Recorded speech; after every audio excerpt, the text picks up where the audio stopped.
Hello everyone, आपका स्वागत है हमारे इस चैनल पर। आज की वीडियो में हम बात करते हैं नेचर ऑफ इकोनॉमिक्स की। पिछले वीडियो में हमने बात की थी importance of micro economics and the scope of micro economics. आज हम करेंगे nature of economics. Video start करने से पहले मैं आपको बताना चाहूँगी कि मेरे चैनल पर आपको कॉमर्स से रिलेटेड हर इंपॉर्टेंट टॉपिक की वीडियो मिलेगी। अगर आपको इकोनॉमिक्स में, अकाउंटेंसी में, बिजनेस में या किसी भी सब्जेक्ट में कॉमर्स से रिलेटेड कोई क्वेरी है आपकी, कोई क्वेश्चन है या आप चाहते हैं कि मैं उस टॉपिक पे वीडियो बनाऊं, तो आप मुझे कमेंट बॉक्स में कमेंट कीजिएगा। और वीडियो पसंद आए तो वीडियो को लाइक और चैनल को सब्सक्राइब कीजिएगा। तो स्टार्ट करते हैं हमारी वीडियो। सबसे पहले हम बात करेंगे nature of economics. Nature of economics आते ही हम सोचेंगे कि इकोनॉमिक्स है जो वो साइंस है या फिर आर्ट है। अगर साइंस है इकोनॉमिक्स, तो वो कौन सी साइंस है? वो पॉजिटिव साइंस है या फिर नॉर्मेटिव साइंस है? ठीक है, तो बात करते हैं हम। प्रत्येक शास्त्र की प्रकृति यह बतलाती है कि यह विषय विज्ञान है अथवा कला, या विज्ञान और कला दोनों ही है। अर्थशास्त्र की प्रकृति के अध्ययन से यह भी ज्ञात होता है कि यह एक वास्तविक तथा आदर्शात्मक विज्ञान और कला दोनों ही है। मतलब जब भी हम किसी भी प्रकृति की बात करते हैं, किसी भी चीज़ की प्रकृति या नेचर के बारे में बात करते हैं, तो हम ये ध्यान रखते हैं कि वो चीज़ साइंस है या फिर आर्ट है। ओके, तो अगर साइंस है तो कौन सी साइंस है? वो पॉजिटिव साइंस है या फिर नॉर्मेटिव साइंस है, या फिर जो अर्थशास्त्र है वो विज्ञान और कला दोनों है? तो हम यही बात पर आज डिस्कशन करेंगे। सबसे पहले हम बात करेंगे इकोनॉमिक्स।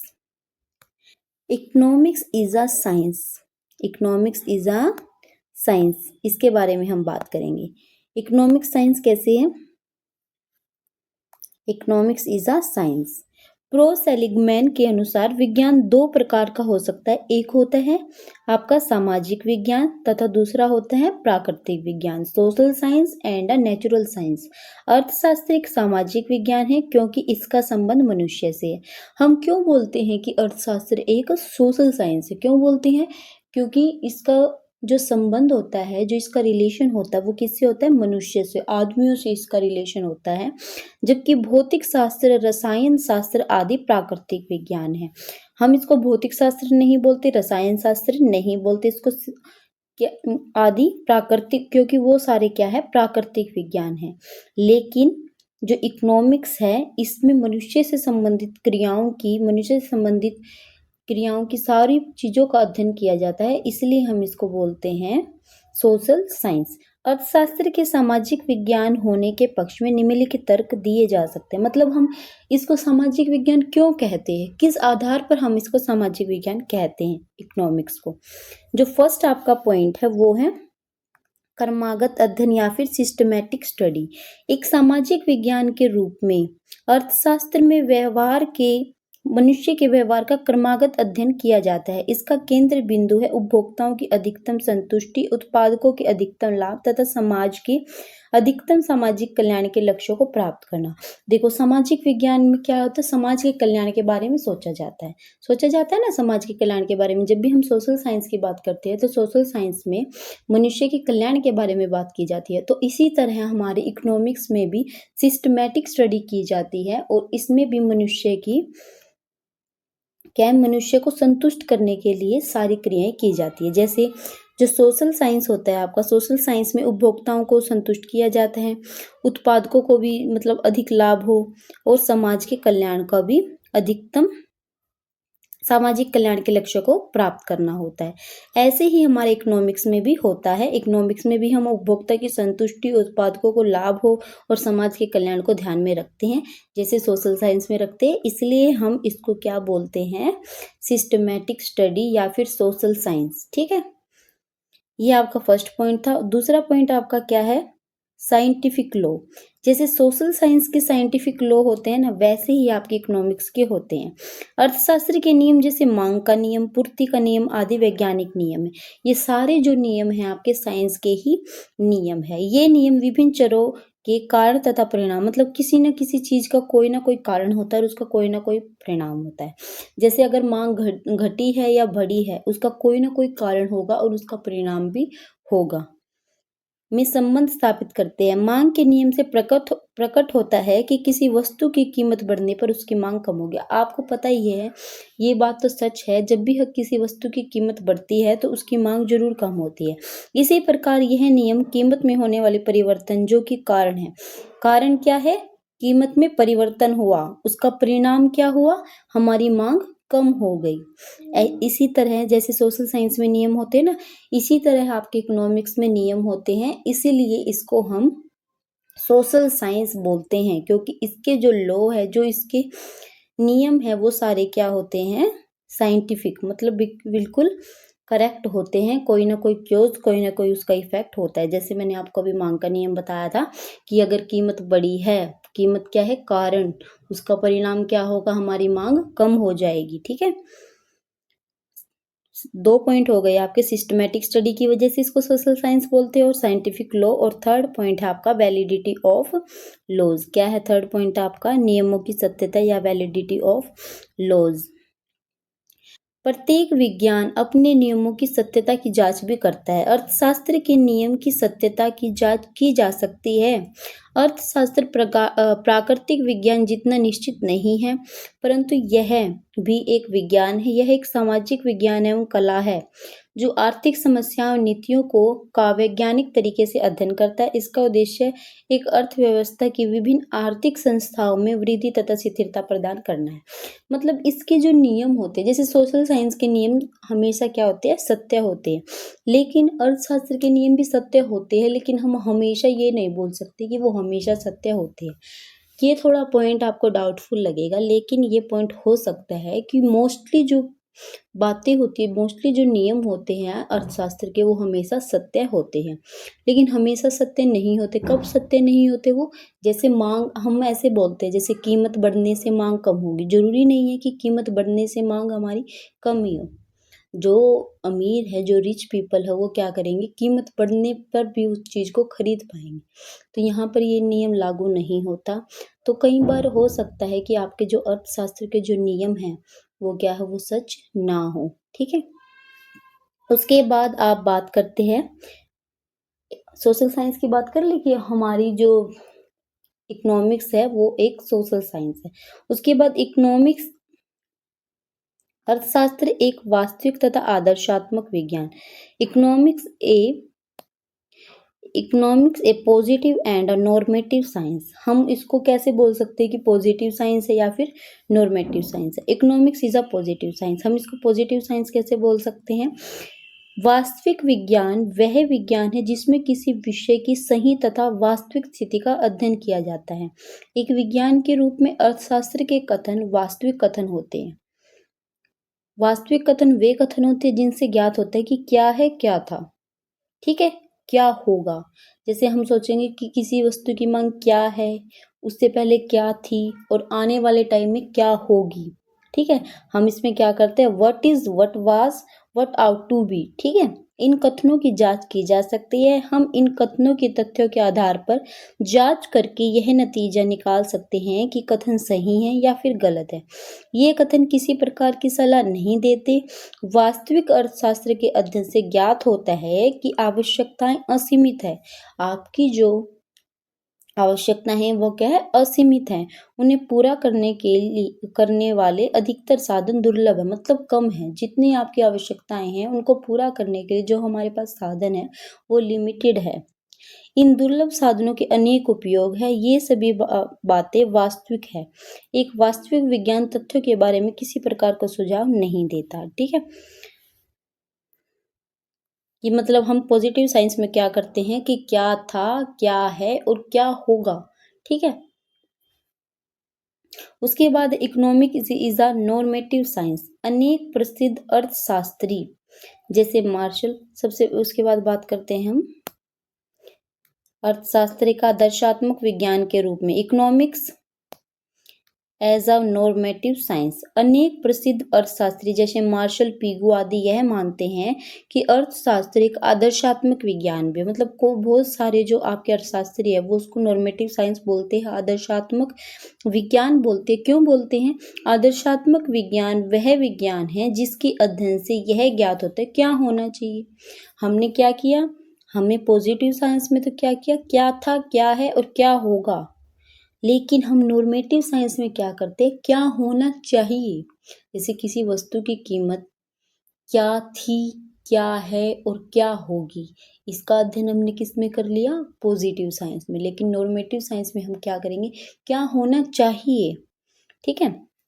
इसका उद्देश्य आदर्शों या लक्ष्यों को निर्धारित करना है, मतलब पहले ही हम लक्ष्य को अपने निर्धारित कर लेते हैं।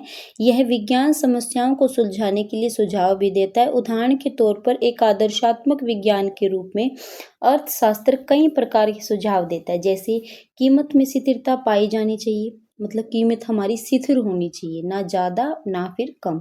आय का समान वितरण होना चाहिए, अमीर गरीबों का कोई भेदभाव नहीं होना चाहिए, सबको आय का वितरण समान होना चाहिए। धनी लोगों को अधिक कर देना चाहिए, जो ज़्यादा अमीर लोग हैं उनको ज़्यादा कर देना चाहिए, तथा निर्धन लोगों को अधिक मजदूरी मिलनी चाहिए। तभी तो क्या है, समानता बढ़ेगी, समानता बढ़ेगी, कीमत स्थिर रहेगी, आय का वितरण अच्छे से होगा, कीमत में स्थिरता पाई जाएगी, तभी तो सब कुछ इक्वली चलेगा। और क्या है, क्या होना चाहिए, जो वो लक्ष्य है वो आपका प्राप्त हो जाएगा। एक आदर्शात्मक विज्ञान के रूप में अर्थशास्त्र के कथन भी आदर्शात्मक होते हैं। ये कथन मूल्यांकन करते हैं, ये किसी नीति के संबंध में सलाह देते हैं कि यह ठीक है या गलत। ठीक है। अब क्या है, अर्थशास्त्र। अर्थशास्त्र के जिस भाग में आदर्शात्मक कथनों का अध्ययन किया जाता है उसे आदर्शात्मक अर्थशास्त्र कहा जाता है। आदर्शात्मक कथनों की तथ्यों के आधार पर जांच नहीं की जा सकती। संक्षेप में अर्थशास्त्र एक वास्तविक विज्ञान भी है और आदर्शात्मक विज्ञान भी है। क्यों है, क्यों है जो अर्थशास्त्र है वो वास्तविक विज्ञान और आदर्शात्मक विज्ञान क्यों है, क्योंकि अर्थशास्त्र में क्या है, क्या था, क्या होगा और क्या होना चाहिए, इन सभी बातों का इसमें अर्थशास्त्र में अध्ययन किया जाता है। इसलिए इसको हम पॉजिटिव साइंस और नॉर्मेटिव साइंस, वास्तविक विज्ञान और आदर्शात्मक विज्ञान दोनों बोल सकते हैं। अब ये तो आपका हो गया कि विज्ञान के रूप में हम कैसे बोल सकते हैं कि अर्थशास्त्र एक विज्ञान है। अब बात करते हैं अर्थशास्त्र कला के रूप में। कला क्या होती है, कला आर्ट।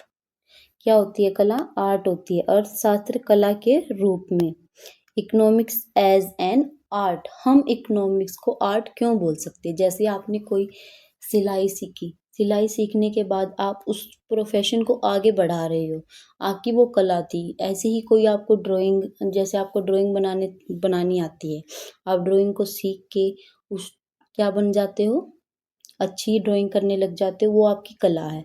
ऐसे ही आप, जैसे आपने मेडिकल की पढ़ाई की, मेडिकल की पढ़ाई करके आप डॉक्टर बन गए, तो वो आपकी कला है। किसी बच्चे में कोई कला होती है, किसी बच्चे में कोई कला होती है। तो कला क्या होती है, जब हम किसी निश्चित उद्देश्यों की प्राप्ति के लिए क्या करते हैं, उस चीज को अपना लेते हैं। ठीक है। जैसे सीख के कोई चीज को अपना लेना, जैसे किसी निश्चित उद्देश्य की प्राप्ति के लिए ज्ञान का व्यवहारिक प्रयोग कला कहलाता है। Art is the practical application of knowledge for achieving some definite aim. आपने कोई एम सोचा था, आपने सोचा था कि मैं डॉक्टर बनूंगा, आपने डॉक्टर बनने के लिए डॉक्टर की पढ़ाई की और आप डॉक्टर बन गए और अब आप मरीजों का इलाज कर रहे हो। तो ये आपकी आर्ट है, ये आपकी कला है। ठीक है। तो इसको ही हम कला बोलते हैं। किसी निश्चित उद्देश्य की प्राप्ति के लिए ज्ञान का व्यवहारिक प्रयोग, प्रैक्टिकल आप जब उसको यूज करते हो तो उसको हम कला कहते हैं। आप जानते हैं कि भारत में बेरोजगारी पाई जाती है। यह सूचना अर्थशास्त्र के वास्तविक विज्ञान होने से प्राप्त होती है। आप यह भी जानते हैं सरकार का लक्ष्य है कि बेरोजगारी दूर होनी चाहिए तथा पूर्ण रोजगार की स्थिति प्राप्त होनी चाहिए। यह सूचना आदर्शात्मक विज्ञान से प्राप्त होती है। पूर्ण रोजगार के लक्ष्य को पूरा करने के लिए सरकार आर्थिक नियोजन का मार्ग अपनाती है। मतलब आपने वास्तविक विज्ञान और आदर्शात्मक विज्ञान में पढ़ लिया ना कि उसमें क्या होता है क्या नहीं। उसके बाद नियोजन, नियोजन क्या होता है, प्लानिंग। नियोजन एक मार्ग एक कला है, क्योंकि निश्चित उद्देश्य की प्राप्ति के लिए ये ज्ञान का व्यवहारिक प्रयोग है। इसलिए यह कहा जाता है कि अर्थशास्त्र एक कला भी है। J.M. केन्ज ने कला के स्थान पर व्यवहारिक अर्थशास्त्र शब्द का प्रयोग किया है। आधुनिक अर्थशास्त्री कला के रूप में आर्थिक नीति का शब्द का प्रयोग करते हैं। मतलब ऐसे ही हम क्या करते हैं, इकोनॉमिक्स में भी हम हर एक चीज़ को पहले सीखते हैं, फिर उसको अप्लाई करने की कोशिश करते हैं, इसीलिए हम इसको क्या है, कला भी कहते हैं। अतः में अर्थशास्त्र विज्ञान तथा कला दोनों हैं। क्या है? जो अर्थशास्त्र है वह विज्ञान तथा कला दोनों ही है। प्रो चैपमैन ने ठीक कहा है कि अर्थशास्त्र एक वास्तविक विज्ञान है जो आर्थिक तथ्यों की वास्तविक स्थिति से संबंधित है, और एक कला भी है जो एक प्रकार के उपाय और साधन ढूंढता है जिनसे इच्छित लक्ष्य प्राप्त किए जा सकते हैं। Economics economics Economics is a positive science dealing with economic fact and art finding out of the ways and means by which the desired ends can be reached। किसने बोली है ये? प्रो चैपमैन ने। ठीक है, तो हम जब भी ये क्वेश्चन आपका आता है कि जो अर्थशास्त्र है, अर्थशास्त्र की प्रकृति क्या है, तो आपको सबसे पहले क्या करना है, आपको डायग्राम, सबसे पहले आपको इंट्रोडक्शन लिखना है। इंट्रोडक्शन में आप लिखोगे कि इंट्रोडक्शन में आपको इतना पॉइंट लिखना है, प्रत्येक शास्त्र की प्रकृति यह बतलाती है कि वह विषय विज्ञान है अथवा कला है या दोनों है। ठीक है, जब भी प्रकृति की बात होती है तो हम ये देखते हैं कि वो चीज़ विज्ञान है या कला है या फिर दोनों है। उसके बाद आपको ये फुल डायग्राम बनाना है। डायग्राम में आपको दिखाना है कि विज्ञान जो है वो सॉरी अर्थशास्त्र जो है वो साइंस है या फिर कला है। अगर साइंस है तो कौन सी साइंस है, पॉजिटिव साइंस है या फिर नॉर्मेटिव साइंस है। उसके बाद आपको एक्सप्लेन करना है इकोनॉमिक्स इज अ साइंस। अगर साइंस है तो कैसे है, किस बात पे हम उसको बोल सकते हैं कि वो सोशल साइंस है। उसमें आपको 3 पॉइंट एक्सप्लेन करने हैं, systematic study, scientific law, validities of law. उसके बाद आपको एक्सप्लेन करना है economics a positive and a normative science. उसके बाद आपको पॉजिटिव साइंस एक्सप्लेन करना है, नॉर्मेटिव साइंस एक्सप्लेन करना है। उसके बाद आपको इकोनॉमिक्स इज अ आर्ट, ये वाली चीज़ एक्सप्लेन करनी है। और लास्ट में आपको कंक्लूजन में आपको क्या लिखना है, जो इकोनॉमिक्स है आपकी वो साइंस और आर्ट दोनों है। इसको हम साइंस और आर्ट दोनों क्यों बोल सकते हैं, क्योंकि इसमें साइंस की भी कुछ बातें आती है और आर्ट की भी बातें आती है। तो ये थी आज की आपका पूरा क्वेश्चन। ये आपका क्वेश्चन 15 या 16 मार्क्स में आ सकता है। वैसे ही 12th का चैप्टर है आपका, लेकिन ये आपका इकोनॉमिक्स में हर क्लास में आता है। जैसे आपका बीकॉम में आएगा ये, अगर आपने बीए आप कर रहे हो तो अगर बीए में अगर आपकी इकोनॉमिक्स है तो इसमें भी आपका ये चैप्टर आ सकता है। तो ये बहुत इंपॉर्टेंट क्वेश्चन है। उम्मीद है आपको वीडियो पसंद आया होगा। नेक्स्ट वीडियो में हम इसके क्वेश्चंस करेंगे इस चैप्टर के, जो मुझे इम्पोर्टेंट लगेंगे मैं आपको साथ के साथ उनको बताती रहूँगी। हम इसमें ऑब्जेक्टिव टाइप क्वेश्चन मैं आपको बताऊँगी कि कौन कौन से ऑब्जेक्टिव टाइप क्वेश्चन हैं, उनका क्या क्या आंसर है। उसके बाद मैं आपको ट्रू फॉल्स बताऊंगी। ट्रू फॉल्स के बाद वेरी शॉर्ट क्वेश्चन जो इम्पोर्टेंट होंगे सिर्फ वो कराऊंगी मैं आपको। और उसके बाद शॉर्ट आंसर टाइप क्वेश्चन में जो इम्पोर्टेंट होगा, लॉन्ग आंसर टाइप क्वेश्चन में जो इम्पोर्टेंट होगा, ये सारे क्वेश्चन मैं आपको नेक्स्ट वीडियो में कराऊंगी। अगर आपको मेरा वीडियो पसंद आता है तो वीडियो को लाइक और चैनल को सब्सक्राइब कीजिएगा। अगर आपको किसी भी क्वेश्चन में डाउट है या कोई टॉपिक पे चाहते हैं कि मैं उस टॉपिक पे वीडियो बनाऊं, तो आप मुझे कमेंट बॉक्स में कमेंट कर सकते हैं। Thank you for watching my video.